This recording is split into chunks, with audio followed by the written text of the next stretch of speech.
Go, go, go, go, go, go, go, go. Hey kid, don't ever let them get inside your head. So unbox natin si Vivo Y36. So naka-sealed siya, no?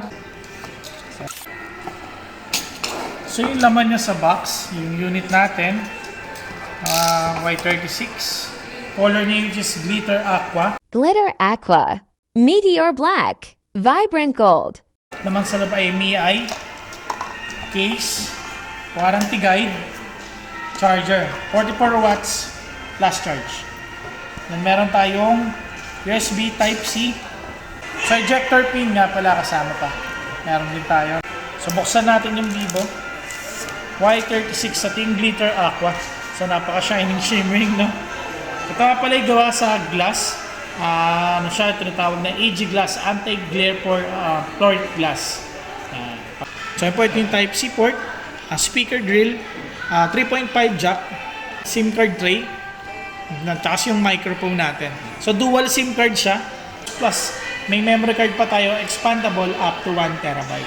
Volume rocker, power button, and side fingerprint. So yung display pala ni Vivo is meron siyang Full HD Plus resolution.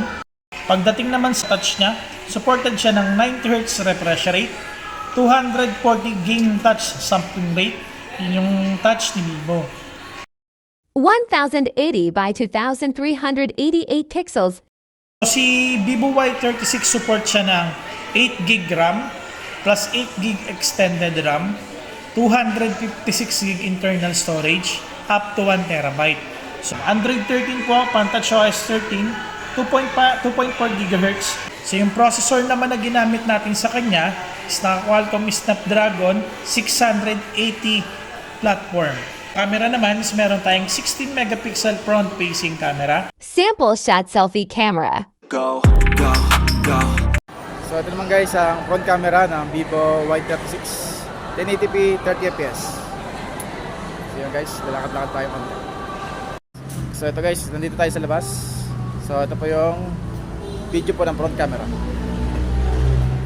Then 50 megapixel rear camera and 2 megapixel bokeh camera. So dual cam lang siya pero yung performance niya is kaya niya mag triple camera.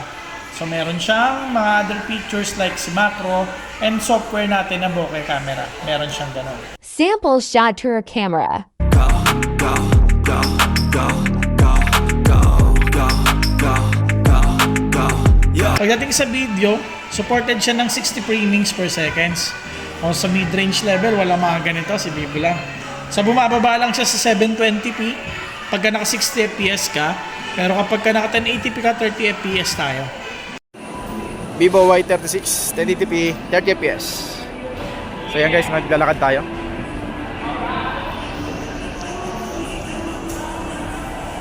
So sa game mode naman, pag-usapan natin. So meron siyang multi-turbo 5.5, ultra game mode 5.5. Ito siya, no?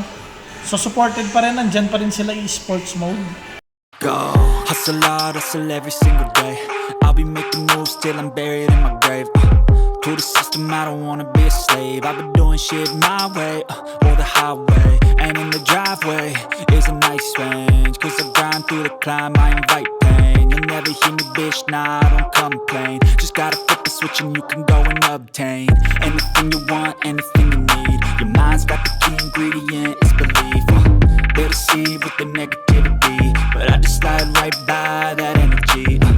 Even when you feel low, you can still go. Even when you feel slow, you can still go. Even when there's no hope, you can still go. I never answer to no, man, I still go. Go, go, go, go, go, go, go, go. So pwede tayong maglagay ng mga application sa kanya, mag-add lang tayo. So kahit si TikTok pwede, para makita lang natin yung boosting ng ating game mode. So kahit si TikTok pwede yan. Mag-activate sa kanya ngayon si game mode. Yan. Ito po yung game mode natin. So meron siyang controls sa gilid na lalabas. Which is ito po yun. Yan. Pwedeng i-balance mode mo siya. Pwedeng i-boost mode mo yung unit natin. Meron tayong 5000 mAh battery. Supported ng 44 watts plus charging.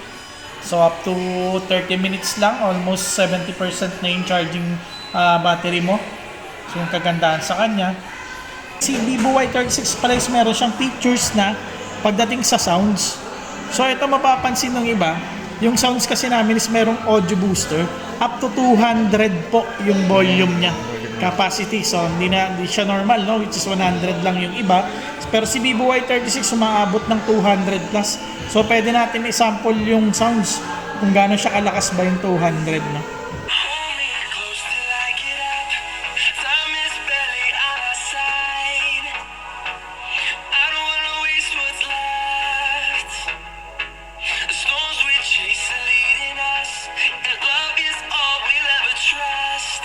Napaka-elegant ng design ng unit na to.